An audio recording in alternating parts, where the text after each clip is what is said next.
여러분 가운데 이런 이야기는 한 번쯤 들었을 것입니다. 여러 사람이 코끼리를 만지는데 어디를 만지느냐에 따라 반응이 다 다르다는 이야기입니다. 어떤 사람은 코끼리의 코를 만지고 코끼리는 뱀과 비슷하다 하는 이야기를 하는 사람이 있고, 코끼리 다리를 만진 사람은 코끼리는 기둥처럼 생겼다고 고백합니다. 어떤 사람은 그 코끼리의 뼈, 코의 뼈, 상아를 만지고 코끼리는 뾰족하게 생겼다 이렇게 이야기할 것입니다. 믿음도 마찬가지입니다. 오늘날 신앙인들 가운데 믿음에 대해 다 각자의 다른 색깔, 다른 반응, 개념을 가지고 있을 것입니다.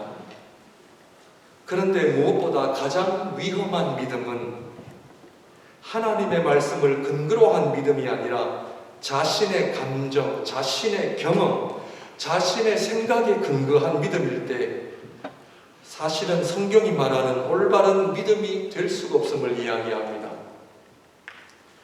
만약 한국을 가시기 위해 비행기를 타시려고 공항에 가셨는데 내가 탈 비행기를 자세히 보니까 지금 바퀴에 바람도 별로, 비행기 날개를 보니까 좀 찢어져 있고, 그리고 윈도우를 보니까 몇 개는 창문 유리도 없는 것이 발견되어진다면 이 비행기를 타야 됩니까? 말아야 됩니까?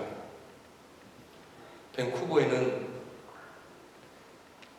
그런 경험이 잘 없으시죠? 남미에서 살다가 지방에서 혹 갈 일이 있거나 목사님들이 오셔서 말씀 사역을 하다 보면은 아주 먼 지방에 가면 경비행기를 타라고 하는데 바퀴는 다 따라가지고 실밥이 다 보이고 이거를 타야 될까 말아야 될까 걱정할 때가 많이 있었습니다. 그런데 비행기가 어떻든 상관없이 내 마음이 결정하는 겁니다. 아니야, 괜찮을 거야. 내가 보기에 전혀 문제가 없을 거야. 그냥 믿음을 가지고 타면 돼. 이렇게 생각을 하고 비행기를 타는 사람은 없습니다. 그것은 내 감정, 내 마음과는 상관이 없습니다. 믿음도 같습니다. 많은 경우에 내 마음에 따라 은혜로 여기고 내 마음이 아니면 은혜도 아니고 믿음도 아닙니다. 다 내가 결정합니다. 괜찮을 거야. 문제가 없을 거야. 내가 괜한 걱정을 하는 거야. 우리의 믿음은 우리의 마음이나 감정이나 우리의 경험에 근거할 수가 없습니다. 우리의 믿음을 안전한 믿음으로 나아가기 위해서는 분명하고 확실한 근거가 있어야 합니다. 내가 타야 할 비행기도 내 감정과 내 기분이 결정하는 것이 아니라 전문가들에 의해서 아무런 문제가 없다는 것을 확인하고 타야 됩니다. 믿음도 동일합니다. 그렇다면 이 세상에서 가장 중요한 믿음의 문제를 논할 때 무엇에 근거한 믿음이 되어야 합니까? 오늘 특별히 21세기는 많은 사람들이 자신의 감정과 기분에 의해서 좌지우지 되는 경우가 너무 많습니다. 그렇다고 내 아내나 남편의 말을 듣거나 내가 좋아하고 가깝게 지내는 어떤 분들의 말이나 조언에 근거를 해도 그거는 확실하지 않습니다. 우리의 믿음을 가장 확실한 방법으로 인도하는 길은 하나님의 말씀인 성경입니다. 성경은 심지어 예수 그리스도의 죽으심과 부활하심도 누구의 말에 의해 증거되어지는 것이 아니라 고린도전서 15장에 보시면 성경대로 그리스도께서 죽으시고 성경대로 그리스도께서 3일 만에 부활하셨다라고 증거하고 있습니다. 우리로 확실하게 하나님의 나라로 인도하는 구원의 길은 말씀에 있습니다. 하나님의 말씀인 성경에 있습니다. 말씀을 제대로 배우고 이해하고 말씀에 근거한 삶을 사는 것보다 더 귀한 것은 없습니다. 그러므로 우리는 모든 관심과 초점을 어디에 두느냐? 하나님 말씀. 그런데 오늘날 우리 모두의 관심은 잘 사는 데 있습니다. 그러나 잘 살려고 하는 마음은 옛날이나 지금이나 변함은 없습니다. 인간은 누구나 행복하기를 원하고 한 번밖에 없는 인생을 후회 없이 보람되게 살고자 하는 것은 우리 모든 인간의 열망이요 소원입니다. 그런데 문제는 왜 이런 우리에게 삶의 고난이 찾아오고 기근이 있느냐는 것입니다. 그것도 살아계신 하나님께서 우리와 함께 하신다고 고백을 하고 그 하나님은 지금도 나와 함께 하신다라고 믿고 있음에도 불구하고 왜 여전히 어려움은 나에게 찾아오고 그래서 우리를 힘들게 하고 어렵게 하느냐 하는 것입니다. 하나님께서는 하나님의 말씀을 통하여 우리를 사랑하신다고까지 하시면서 왜 우리를 어려움 가운데로 인도하시느냐는 것입니다. 결론부터 말씀을 드리자면 오늘 말씀의 제목처럼 하나님께서는 우리에게 은혜를 주시기 위함입니다. 그런데 문제는 이 은혜가 내가 생각하는 은혜로 이해하기 때문에 어려움이 생긴다는 것입니다. 성경이 말하는 은혜가 무엇입니까? 하나님이 우리를 위하여 준비하신 복과 은혜가 무엇입니까? 성경이 말하는 은혜가 무엇입니까? 요셉의 삶을 통해 하나님께서 요셉과 그 가정에 주시고자 하시는 하나님의 진정한 은혜가 무엇입니까? 오늘 저와 여러분들에게도 동일한 은혜로 다가오신 이 하나님 앞에 저와 여러분들의 삶의 앞에 놓여져 있는 이 기근의 문제, 아픔의 문제, 눈물의 문제, 고통의 문제 어떻게 하면 좋습니까? 스티븐 호킹이라는 세계적인 과학자죠.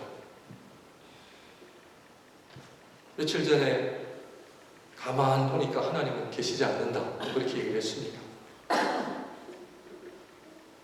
빅뱅의 논리로 인하여 세상의 시작을 이야기하고 많은 사람들에게 세상의 기원이 언제냐 아무리 따지고 따져봐도 하나님이 계신다면 왜 세상이 이렇게 어려워지는가? 하나님을 부인하는 모든 무신론자들이 이야기하는 그 근거를 보게 되면 무엇이냐면 만약 하나님이 살아계신다면 이 세상은 이렇게 어려울 수가 없다는 이야기입니다.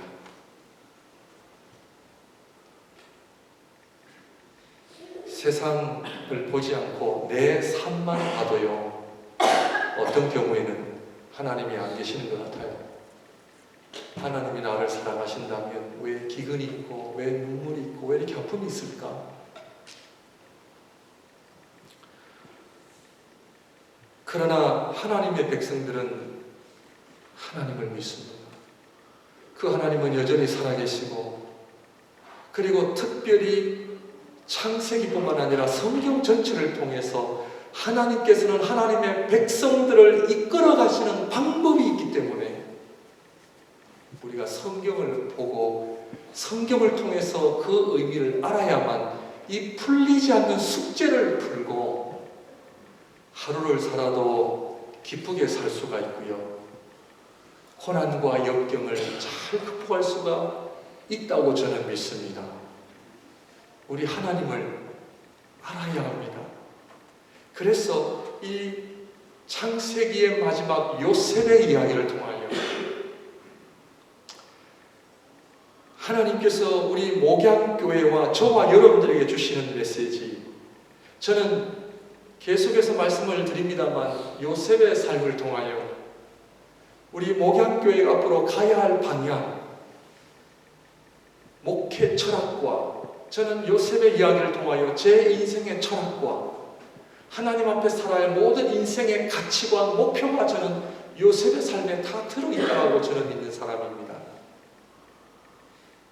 그러므로 지금 계속해서 반복해서 여러분들에게 말씀드리는 것은 하나님께서는 하나님의 백성들을 사용하실 때에 그냥 사용하시지 않는다는 것입니다. 오늘 하나님께서 저와 여러분들이 진정 하나님의 백성이요 자녀라면 우리 사랑하는 아버지 어머니는 자녀들을 그냥 내버려 두지 않는다는 거죠. 그것도 70년, 80년 사는 것이 아니라 영원한 삶이 우리에게 놓여져 있다면 영원한 하나님의 나라를 바라보는 저와 여러분들이 하나님 앞에 믿음으로 산다는 이 축복이 얼마나 귀하고 하나님께서 우리에게 신앙의 훈련과 하나님께서 다루어 가시는 그 손길을 통하여 어떠한 복과 은혜를 주실 것인가를 바라보면 이 인생은 신이 날 수밖에 없고 하나님을 믿는다라고 하는 이 믿음이 얼마나 감사하고 하나님의 백성으로 자녀로 살아간다는 이 축복이 얼마나 놀라운지를 경험하는 것이 신앙생활입니다. 사랑하는 성도 여러분,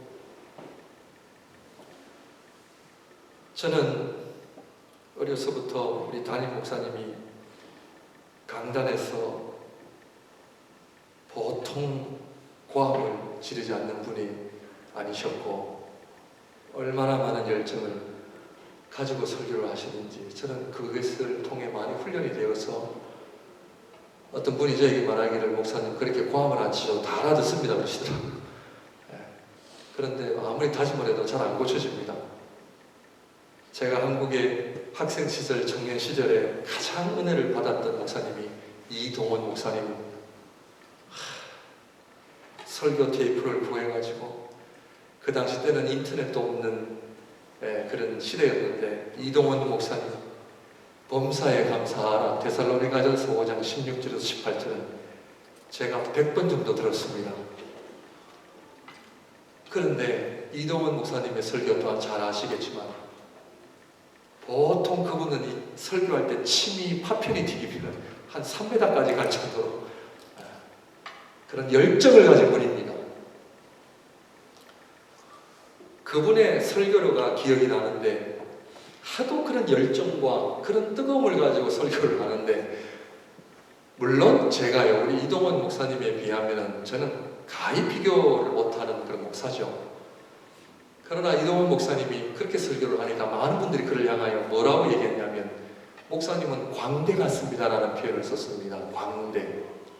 그런데 중요한 것은 이 목사님이 자신을 향하여 광대라는 그 표현을 들으시자마자 뭐라고 표현했냐면 누가 나를 향해 광대라 해도 좋고 미친놈이라 해도 좋고 뭐라 표현해도 좋지만 나를 통해 하나님의 말씀이 전해지고 복음이 전해진다면 자기는 무슨 짓이라도 할 것입니다. 그 어린 나이에 제가 아직도 기억합니다.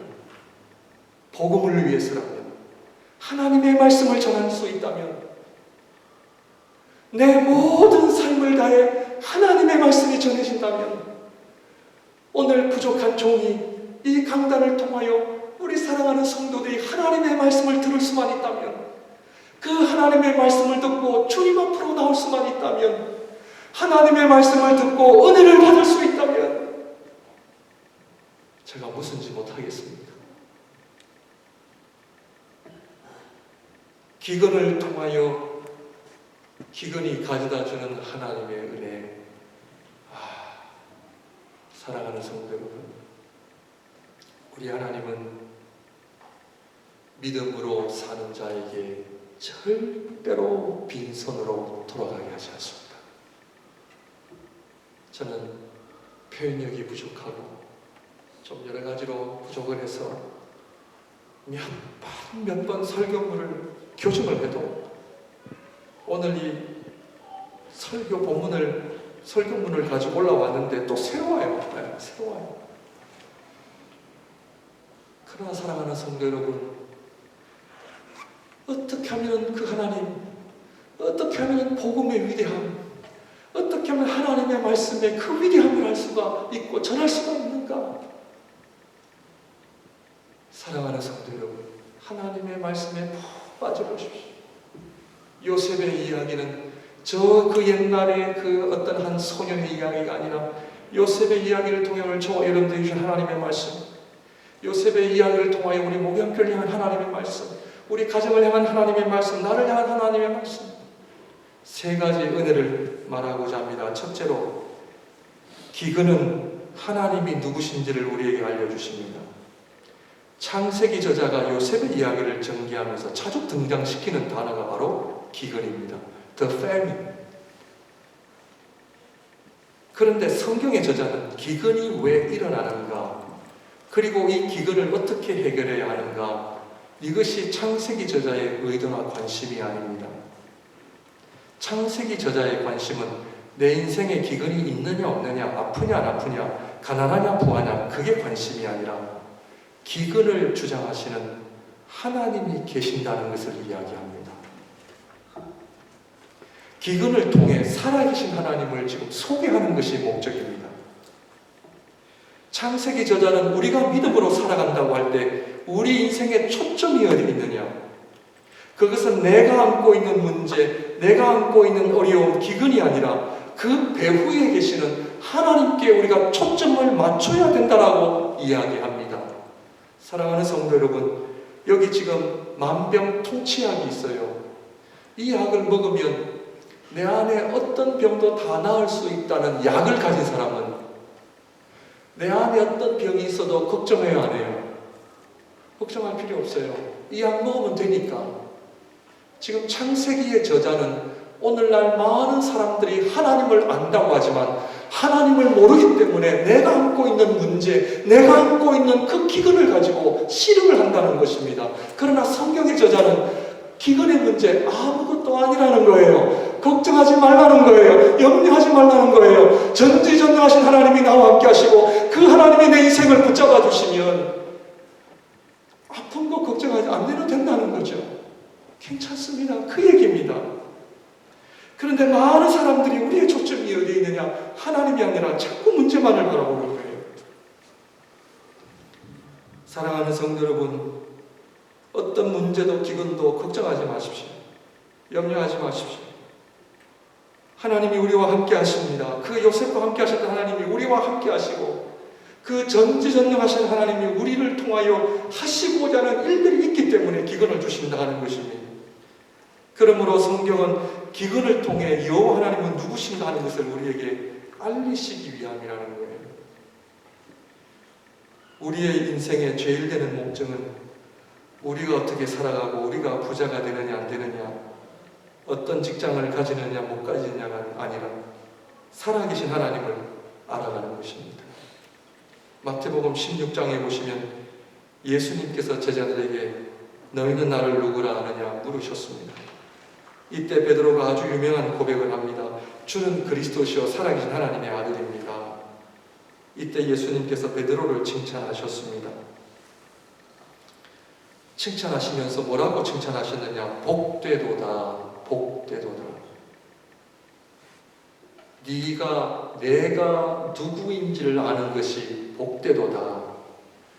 예수님께서 제자들을 향하여, 사람들을 향하여 하나님을, 예수 그리스도를 아는 것이 진정한 복이라고 주님 말씀하십니다. 주님을 아는 것. 그런데 이 고백은 네가 한 것이 아니라 성령 하나님께서 너에게 가르쳐 주신 것이라고 하셨습니다. 사랑하는 성도 여러분, 여러분의 생각하는 최고의 복이 무엇입니까? 정말 여러분들 하나님 앞에 무엇이 최고의 복이라 생각하십니까? 그것은 바로 하나님을 바로 아는 것입니다. 주는 그리스도시요 살아계신 하나님의 아들이십니다라고 고백하는 것은, 예수님 당시에 그 고백을 하는 것은 로마 황제 앞에 목숨을 내놓는 고백이었습니다. 오늘 저와 여러분들이 편안하게 성도님들, 예수님은 누굽니까? 주는 그리스도시요 살아계신 하나님의 아들입니다. 아멘하고 할렐루야하고 그런 분위기가 아니라 2000년 전에는 모든 사람들이 로마 황제를 섬기고 숭배까지 하던 시대에 예수님을 하나님으로 고백하는 것은 로마 황제 앞에 내 목숨을 내놓은 것과 같은 엄청난 결단의 고백입니다. 이것은 무엇을 의미합니까? 하나님을 바로 아는 것은 내 목숨보다 더 중요합니다. 더 중요합니다. 하나님을 바라보는 것. 그래서 심령이 가난한 자는 복이 있나니 천국이 저희 곳입니다. 부자가 복이 있나니, 유명한 사람이 복이 있나니, 엄청난 가게를 가진 사람이 복이 있나니, 그렇게 이야기하지 않습니다. 심령이 가난한 자가 복이 있다는 말씀은 심령이 가난한 자만이 하나님을 바로 알기 때문에 이 세상에 무엇보다 하나님을 바라보는 것보다 더 좋은 복이 없습니다. 하나님을 바라보는 일에 여러분들의 삶이 드려지시기를 바랍니다. 왜 우리에게 기근이 찾아오느냐? 왜 우리에게 고난과 역경이 찾아오느냐? 그것은 모든 하나님의 손길의 궁극적인 목적은 예수 그리스도를 바로 알고 예수 그리스도 앞에 신앙 고백을 하기 위함이라는 것을 알아야 합니다. 복음은 물질이 아닙니다. 복음은 건강도 아닙니다. 복음은 내가 잘 나가는 것도 아닙니다. 복음은 내가 원하는 삶이 이루어지는 것도 아닙니다. 복음은 천국입니다. 천국을 소유하는 자 모든 것을 가지기 때문입니다. 성도님들, 빵을 사려면 어디 가야 합니까? 빵가게를 가야 합니다. 빵을 사려고 구두수선 가게에 가시는 분 없습니다. 옷을 사시려면 옷가게를 가야 합니다. 과일을 사려면 과일 가게를 가셔야 합니다. 그런데 안타까운 것은 이 세상에 교회만큼 불분명한 공동체가 없습니다. 교회는 무엇을 하는 곳입니까? 무엇을 얻기 위해 교회로 나오셨습니까? 교회는 복음을 얻기 위해서 나오는 자리입니다. 천국을 얻기 위해서 나오는 자리입니다. 지금 여러분의 삶에 복음이 있습니까? 천국이 있습니까? 예수 그리스도를 알고 그분이 주는 놀라운 하나님의 은혜를, 하늘나라를 경험하고 계십니까? 인간의 어떤 지혜를 들으러 나오신 것이 아니라 여러분들의 슬프고 우울한 마음을 위로받기 위해서 나온 자리가 아닙니다. 이 자리는 살아계신 하나님을 내가 믿고 그분 앞에 복음을 통하여 내가 하나님의 자녀가 되고 백성이 되는 은혜를 얻기 위해서 나온 자리입니다. 그러므로 하나님께서 저와 여러분들에게 기근을 주시는 겁니다. 기근을 왜 주시느냐? 살아계신 하나님을 만나기 위해서입니다.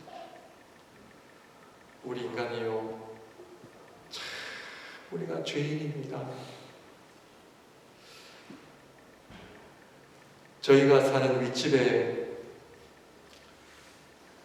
그 어머님이 계시는데 저희가 잠깐 들리기로는 얘들아 밥 먹으라,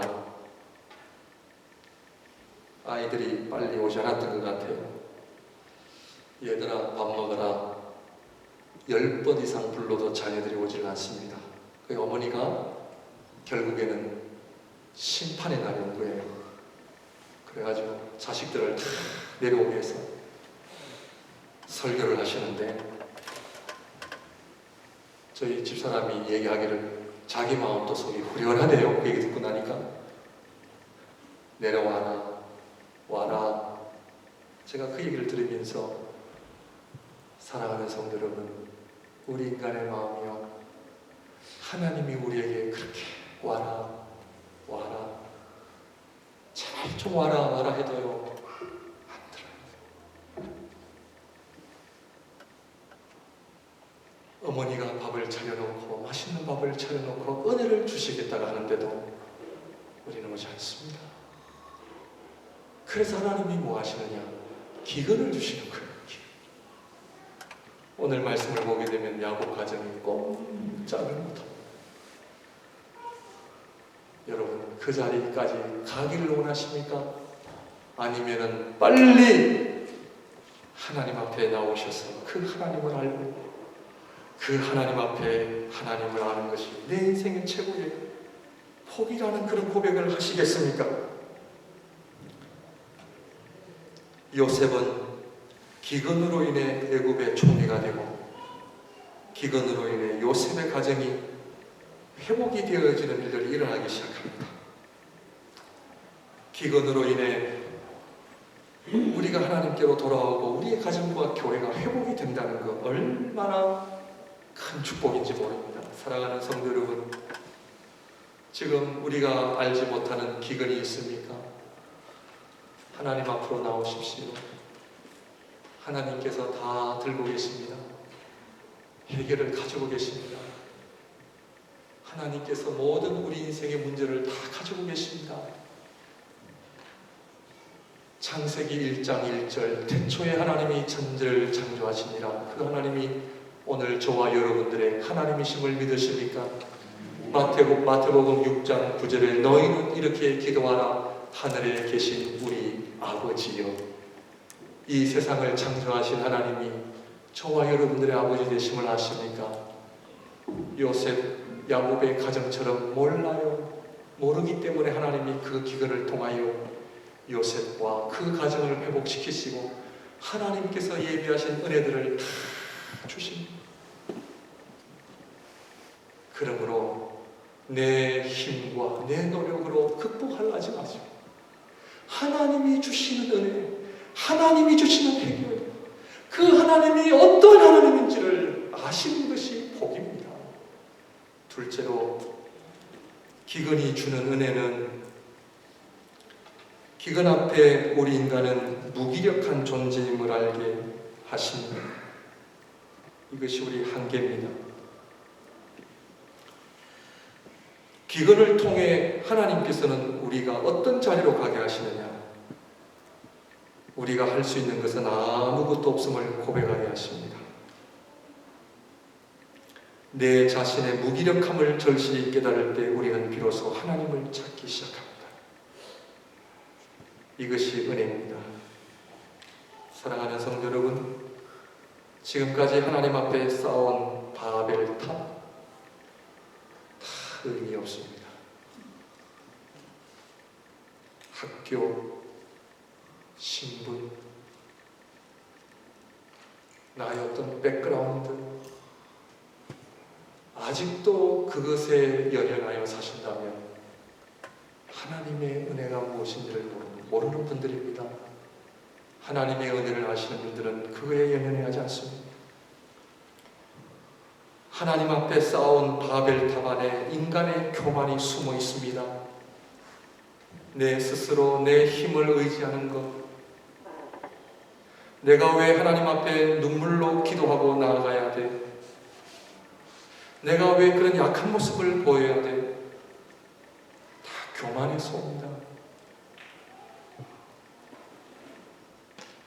하나님께서는 기근을 통하여 내가 하나님 앞에 아무것도 할 수 없는 존재임을 알게 하십니다. 한국의 문학인 중에 한국을 대표할 만한 분을 한 분 꼽으라면 저는 이은영 교수님을 꼽습니다. 청년 시절에 제가 두 분의 에세이를 통해 참 많은 감동을 받았는데, 한 분은 김형석 씨의 에세이고 또 다른 분은 이은영 씨의 에세이를 통해 많은 감동을 받았습니다. 제가 왜 이어령 씨의 글을 좋아하느냐 하면 다른 글에서 경험할 수 없는 이분의 열정, 뜨거움을 저는 좋아합니다. 그런데 이분의 글을 읽으면서 신앙인인가 하는 물음 앞에 글을 읽다가 결국에는 이분이 신앙인이 아니라는 것을 알게 되었고, 청년 시절 제 마음 한구석에 하나님 앞에 하나님, 이분이 참 하나님을 믿으면 참 좋겠습니다라는 그런 기도를, 소원을 잠깐 드린 적이 있습니다. 그런데 이분이 지금은 하나님을 믿습니다. 하나님을 믿는 어떤 계기가 있었습니다. 그것은 바로 사랑하는 딸의 죽음이었습니다. 죽음 앞에 인간의 이성과 지성이 얼마나 무기력한지, 이번에 한번 간증 들어보면요, 아무것도 아니에요. 한평생 자기가 한국의 문학인으로, 지성인으로 살아왔다고 자부했고, 그래도 한국의 대표적인 문학인이라고 자랑을 했는데, 이분의 글을 보면 하나님의 은혜를 알고 나니 아무것도 아니라는 고백을 하게 되더라고요. 인간의 이성의 깊이와 지성의 힘을 자랑하며 그것을 근거로 살아오다가 인간의 죽음 앞에 그 딸이 암으로 투병하며 결국 죽는 그 죽음 앞에 인간은 아무런 존재가 아니구나. 하나님을 믿는 믿음의 자리로 오게 된 것입니다. 그래서 그분이 쓴 책이 지성에서 영성으로라는 책이 있습니다. 우리 인간은 지성 가지고는 안 된다. 영성이 필요하다. 신앙이 필요하다. 믿음이 필요하다. 모든 인간은 하나님을 만나야 된다. 하나님 앞에 우리 모든 인간은 무기력한 존재들이다. 오늘날 복음에 적은 어떤 동성애나 이슬람의 극단적인 테러리스트들이 아닙니다. 그렇다고 이런 문제들이 가볍게 취급해도 된다는 뜻은 아닙니다. 오늘날 우리 신앙인들을 괴롭히는 우리 믿음에 가장 방해되는 것은 인간의 이성입니다. 생각입니다. 신앙을 내 이성과 생각이라는 테두리 안에 집어넣고 이해가 되면 받아들이고 이해가 안 되면 받아들이지 않는, 이것이 오늘날 얼마나 많은 일들이 일어나고 있는지 모릅니다. 그러나 사랑하는 성도님들 기억하십시오. 하나님은 기근을 통하여 우리 모든 인간의 바벨탑을 다 무너뜨리게 하십니다. 내가 그렇게 자랑해왔던 것, 내가 그렇게 의지해왔던 것, 바벨탑입니다. 마지막으로 기근을 통해 삶의 변화가 일어나는 은혜를 주십니다. 오늘날 신앙인들 가운데 은혜에 대한 잘못된 자세가 팽배합니다. 은혜는 나의 감정, 기분에 머무는 것이 아닙니다. 성경이 말하는 진정한 은혜는 삶의 변화입니다. 여러분 아마 댁에서 많은 설교를 들으시죠? 인터넷을 통해 여러분들이 좋아하시는 목사님들의 설교를 들으시고 참 은혜를 많이 받으신다는 이야기를 저도 간접적으로 많이 듣습니다. 그래서 우리 밴쿠버에 있는 목사님들이 모일 때마다 우리가 어떻게 설교를 잘할 것인가 참 많은 고민입니다. 그러나 진정한 은혜는 뭔지 아십니까? 삶의 변화입니다. 삶의 변화의 시작은 회개입니다. 오늘날 교회가 회개가 사라지고 있습니다. 하나님 앞에 내가 죄인이라고 하는 의식이 사라져가고 있습니다. 죄에 대한 진정한 의식이 사라지고 있기 때문이요. 죄에 대한 의식이 사라진다는 것은 하나님의 거룩하심, 하나님의 완전하심, 하나님의 전지전능하신 앞에 내가 직면하지 않는다는, 오늘날 설교 강단을 통하여 얼마나 많은 사람들이 좋은 강의를 듣는 것과 같다는 표현을 씁니다. 오늘 교양 강좌를 들으러 오신 것이 아닙니다. 오늘날 교회는 이러한 도덕주의를 추구하는 분위기가 지배적입니다. 예배를 드려도 하나님을 만나는 기쁨이 없습니다. 하나님을 만난 감격이 없습니다. 왜냐하면 복음이 없기 때문입니다. 복음은 우리 모든 인간은 하나님 앞에 무기력한 존재요, 하나님 앞에 나아가기 위해 아무것도 할 수 없는 존재요, 이것은 전적인 예레미야 17장 9절에 만물보다 더 부패된 것은 인간의 마음이라고 하였습니다. 우리 인간의 마음은 부패되어 하나님을 찾을 수도 없고 하나님을 알 수도 없고, 예수 그리스도의 복음이 아니고서는, 예수 그리스도의 십자가의 은혜가 아니고서는 하나님의 은혜가 무엇인지, 하나님이 어떠한 분인지 알 수 없기 때문에 오늘 하나님 앞에 드리는 예배의 감격과 눈물이 다 사라지고 있습니다. 찬양을 드려도 눈물이 없습니다. 기도를 드려도 감격이 없고, 하나님의 말씀을 드려도 하나님의 말씀이 나의 양심과 나의 심령을 깨우고 있지 않습니다. 하나님을 만나셔야 됩니다.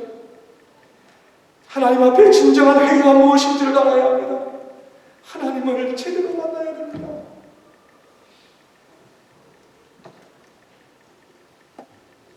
하나님께서는 기근을 통해 요셉을 먼저 눈물의 사람으로 만드십니다. 요셉의 형들을 엎드리는 자로 만드십니다. 야곱도 요셉 앞에 엎드리게 만드십니다. 창세기 저자는 기근을 통하여 야곱 가정 안에 있었던 모든 가족들이 마음도 뻣뻣하고 자세도 뻣뻣하고 정말 하나님을 모르고 살아가는 가정이었거든요. 은혜가 뭔지 아버지는 베냐민과 요셉만을 좋아하고 요셉이 사라질 때에 그 자루에 요셉의 피라 하면서 돈 뭉치가 하나 발견이 되었고, 오늘 우리가 42장 43장을 보면은 양식을 구하러 갔다가 시몬도 보이지 않고 자식들의 자루에 돈 뭉치만 보이니까 야곱이 베냐민을 보내겠습니까? 안 보내겠습니까? 그 가정 안에 끊임없는 불신, 편애.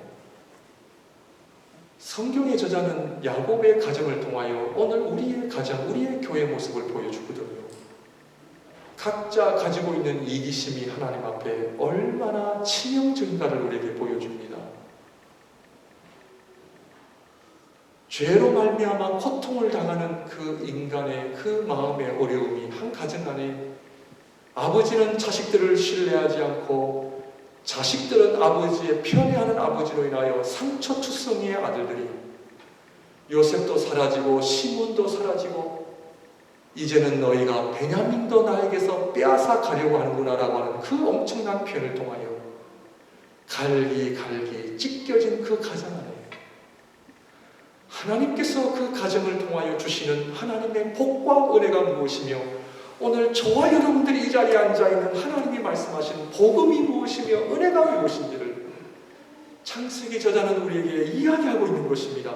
그것은 뭐냐? 기근을 통하여 하나님께서는 모든 가족의 일원들을 하나님 앞에 엎드리게 하는 자로 만드십니다. 기근을 통하여 하나님 앞에 겸손한 사람으로 만들게 하십니다. 엎드리게 만들어요. 요셉도 13년 동안 하나님 앞에 엎드리는 인생으로 살게 하십니다. 보디발 가정에서 감옥에서 종으로서 엎드리게 만드십니다. 요셉의 형들을 요셉 앞에 엎드리게 만드는 존재로 만듭니다. 야곱도 먹을 음식이 없어 이제 오늘 본문의 말씀을 보게 되면 내가 자식을 잃으면 이르리로다. 베냐민을 포기합니다. 이 땅의 아름다운 소산을 가지고 그 사람에게 가져가서 이 표현이 애국 총리였던 요셉에게 엎드리는 행동이라고 많은 신학자들이 이야기를 합니다. 하나님께서는 기근을 통하여 가정 안에 있는 모든 가족들을 하나님 앞에 엎드리게 만듭니다.